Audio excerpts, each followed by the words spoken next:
E aí galera, tudo bem? Olha quem tá aqui comigo, ó. Mais uma coisa gostosa aqui, ó.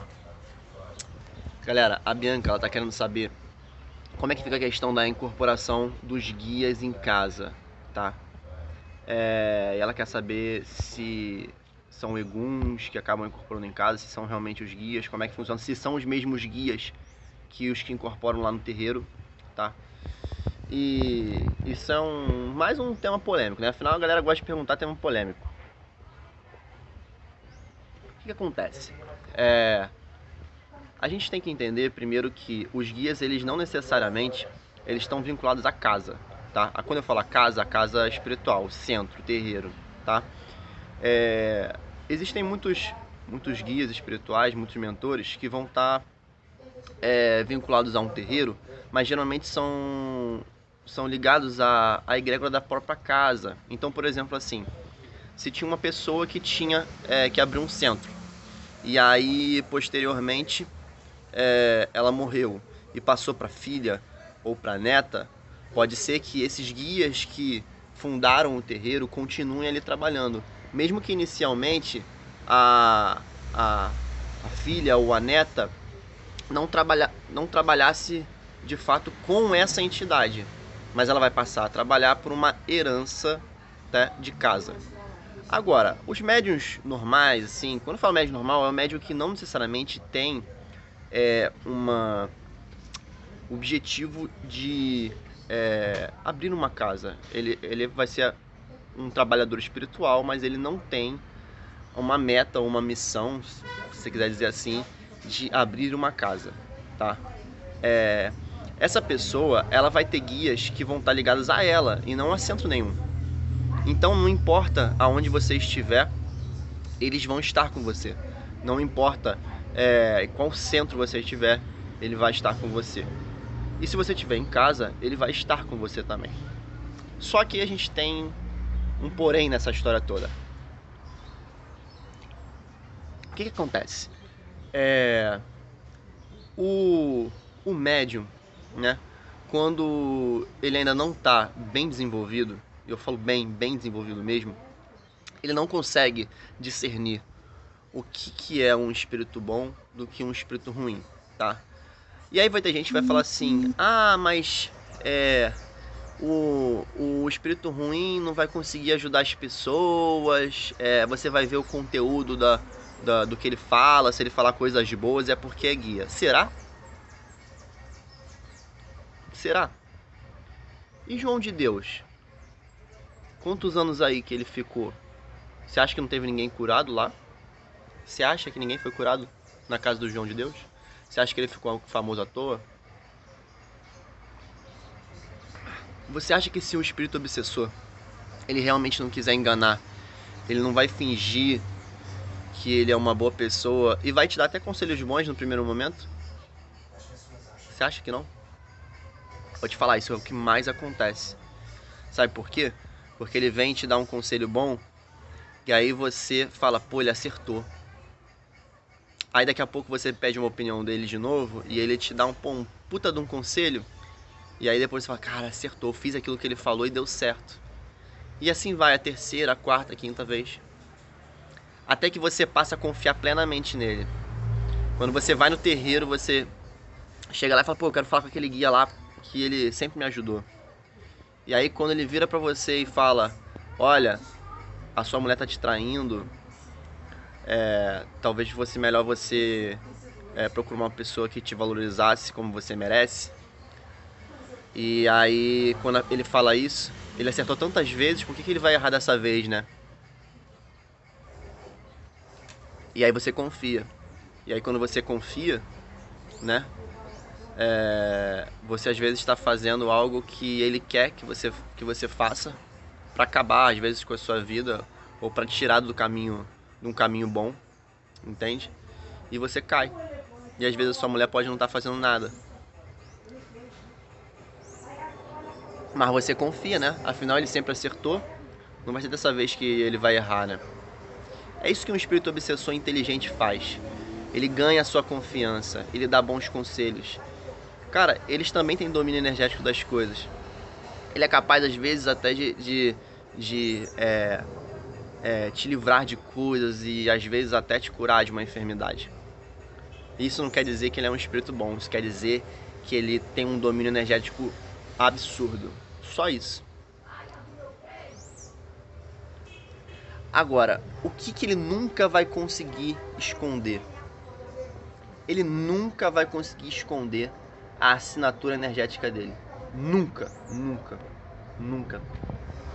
O médium, quando sentir a energia dele, o médium ele tem que ter a capacidade de discernir se aquela energia é boa ou ruim. E quando eu falo energia boa ou ruim, eu não estou falando de energia sutil e energia densa. Porque Exu tem energia densa. Você já incorporou um Exu caveira? Já? Você já teve contato energético com Exu Sete Catacumbas? Extremamente pesado, extremamente denso. E aí, é ruim? Só porque é denso é ruim? Então a gente vai parar de trabalhar com Exu, pombagira, malandro muitas vezes, boiadeiro. Boiadeiro, mais ou menos. Depende da linha.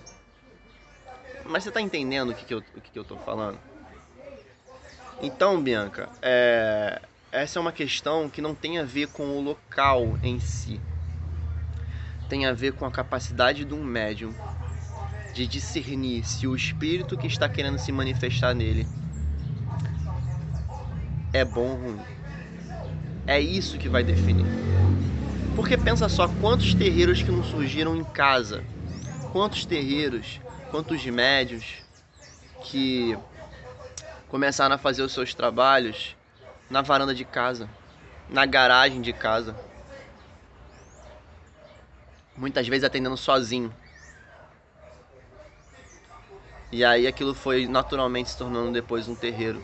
Às vezes começa atendendo os familiares, às vezes os amigos, e aí vão indicando pessoas para outras pessoas e a coisa vai acontecendo. Agora, por que no terreiro é sempre mais seguro? A gente tem que entender o seguinte, no terreiro tem uma pessoa já que é mais experiente, que firmou várias forças, várias proteções, e que os guias que tomam conta ali daquela casa, eles vão fazer um filtro de espíritos que vão se manifestar e filtros que não vão se manifestar. Isso a pedido do chefe da casa, a pedido da pessoa ali que tá à frente, ao dirigente, o pai de santo, sei lá o que for. Tá entendendo? Agora, ele já tem essa experiência de discernir. E mesmo assim, às vezes se manifestam, mesmo assim, mesmo com tudo isso. Quantas histórias que a gente já não ouviu de terreiros bons e que às vezes aparece um médium lá manifestando obsessor e achando que é guia. Todo mundo já ouviu uma história dessa, porque isso acontece. Isso aconteceu no terreiro que eu trabalhava. Isso aconteceu. Isso não tem nada a ver com a casa ser ruim. Não tem nada a ver. Porque no final das contas, era o médium que queria que aquilo acontecesse. Sabe por quê? Por causa do ego. Porque ele adorava manifestar. Porque ele chamava aquele espírito achando que era um Exu. Achando que era um Exu. Ele chamava ele pedia pra vir. Porque a consulta era ótima. Porque todo mundo adorava o jeito daquele Exu. Aquelas papagaiadas que fazia, que todo mundo gosta. Gostava de aparecer. O ego é o pior inimigo que a gente tem.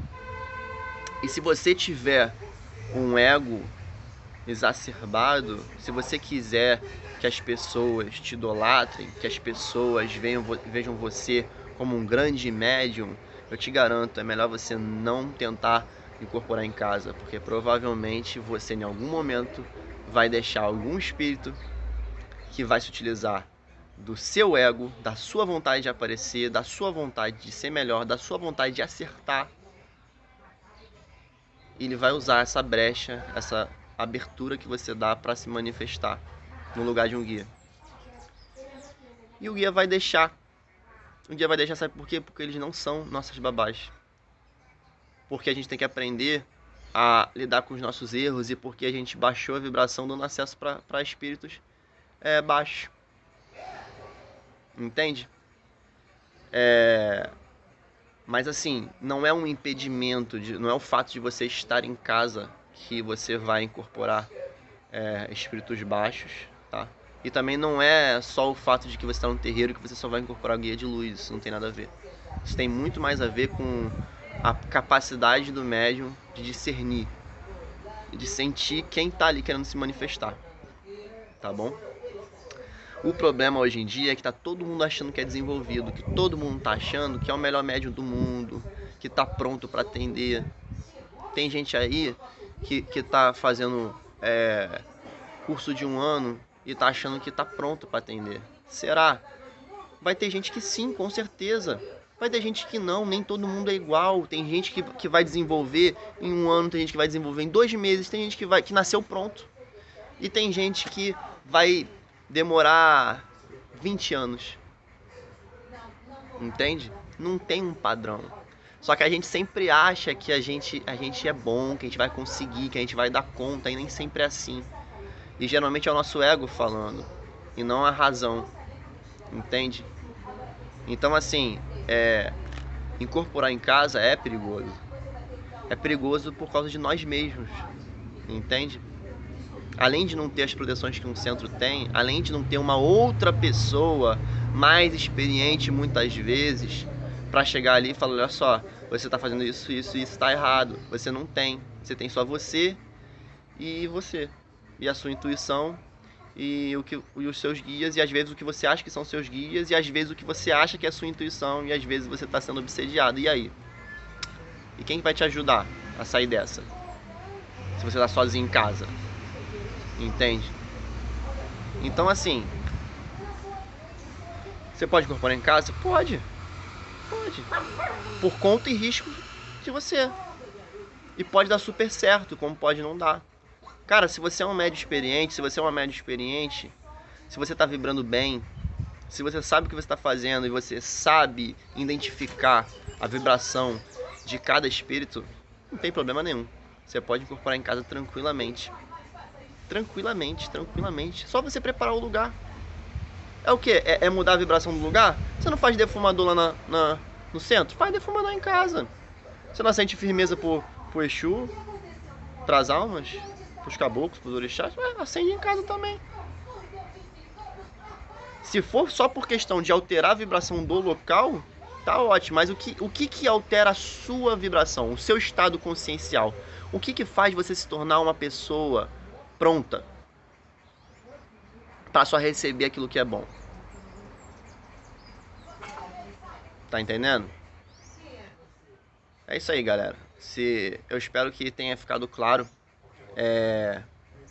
E eu acho que incorporar em casa realmente não é um problema quando você sabe o que você está fazendo.